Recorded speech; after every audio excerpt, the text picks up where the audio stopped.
మన తెలుగు వాళ్ళకి బాగా ఇష్టమైనటువంటి ఒక వంటకం ఏంటంటే మజ్జిగ చారు. అయితే నిజంగా ఇది ఆహార ఔషధమా? దీన్ని రోజు తాగొచ్చా? తాగితే ఏమవుతుంది? మజ్జిగ చారు తయారీలో మజ్జిగని మరిగించడం అనేది ఎంతవరకు శాస్త్ర సమ్మతం? ఇది గుణవిరుద్ధం కాదా? జీర్ణ సమస్యలకు మజ్జిగ చారు పరిష్కారమా? ఎలా పనిచేస్తుంది ఇది?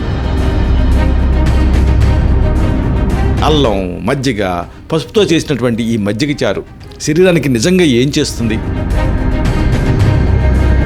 వాతపిత్త కఫాలని మజ్జిగ చారు ఎలా సమతుల్యం చేస్తుంది? పైల్స్ అంటే అరిసెమొలలకి మజ్జిగ చారు ఎందుకు ఉత్తమ ఔషధం అంటారు? మన తాతలు రోజు తాగినటువంటి మజ్జిగ చారు వెనక ఆరోగ్య రహస్యం ఏమిటి? మనొక వీడియోలో చెప్పుకున్నాము. దాని తాలూకు లింక్ని కింద ఇస్తున్నాను. దీన్ని క్లిక్ చేయడం ద్వారా ఈ మొత్తం సమాచారాన్ని మీరు చూడొచ్చు.